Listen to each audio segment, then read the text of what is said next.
You may be looking at this video wondering if you meet the requirements or have what it takes to buy a home, and I'm here to tell you that you absolutely do have everything it takes to buy a home. The minimum requirements are really simple, but people are deterred thinking they need a 700 credit score or $20,000 saved up for down payment and closing costs. That is a myth, ladies and gentlemen. And with that being said, I'm going to give you a rundown of all the necessary requirements to make a home purchase. The first thing you'll need is employment and tenure. Generally, lenders will look to see that you're employed and in a stable position during the employment verification process. The lender will make sure to confirm your position title and the length of employment at your current job. I'm sure one of you is saying right now, well, guess I'm SOL because I'm self-employed. But guess what? You can still get a loan to buy a home. While it might be a slightly more difficult process as a self-employed borrower, there are still loans out there for you. Your loan will just require some additional documentation that someone who works for an employer may not need. Lenders will rely heavily on your tax returns to verify that your self-employed income is consistent. I would recommend being prepared to provide 3 years worth of tax returns. Next, you need income.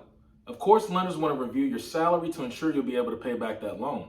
If you make an annual salary, the lender will divide that amount by 12 to check your monthly take-home pay. If you're paid hourly, most lenders will take your average number of hours worked per month and multiply that by your hourly wage. If you make overtime or receive end-of-year bonuses, the lender will take 2 years of overtime or bonuses and then divide that by 24 to get the monthly average. You'll also want to have minimalized debt.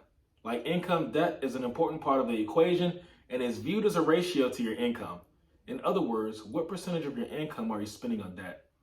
Credit utilization accounts for a third of your credit score. So to have the best possible credit score and therefore get the best possible mortgage rate, it's very important to come into the home buying process with as little debt as possible. It's recommended that you keep your credit utilization around 30% and lower. So for example, if you have a credit card with a limit of $15,000, you want to keep your balance consistently at $5,000 or less. You'll also need fair to good credit and a down payment. Of course, credit utilization is only one part of the bigger picture that is your credit score. While a great score and considerable down payment will boost your buying power, due to the fact you'll be able to lock in a lower interest rate on your mortgage loan, possibly allowing you to borrow a higher amount, you might not need as high of a credit score or as big of a down payment as you may think to actually buy. Due to the fact there are different home programs out there to assist you, let's start first with an FHA loan. This is a loan from a traditional lender that is backed by the Federal Housing Administration. You'll typically need a credit score of at least 580 and a 3.5% of your down payment. Next is a VA loan. A VA loan is a loan from the Department of Veterans Affairs, and as the name implies, it's only for veterans or surviving spouses. And the good thing about this is there's no minimum credit requirement, and 90% of these loans are funded without a down payment. Next is a USDA loan, which is backed by the United States Department of Agriculture and supports loans for homes in approved farmland, suburban, or rural areas. The minimum recommended credit score for USDA loans is 640, and you don't need a down payment. Next is a conventional loan. Now, a conventional loan is backed by a private lender. You need a score of at least 620 and a down payment of at least 5%. Now, before you apply for a home, I would recommend the following. Make sure you're current on all payments. Pay down as much existing debt as you can before applying for a home loan. Don't apply for any new lines of credit unless you don't have any credit at all. Dispute any negative records on your credit report. I would recommend you pull your credit report a year before you know you're going to be applying for homes so that you can review any negative remarks on it and get those handled before you start the home loan process. Next, you'll need additional savings. Yes, I said additional savings.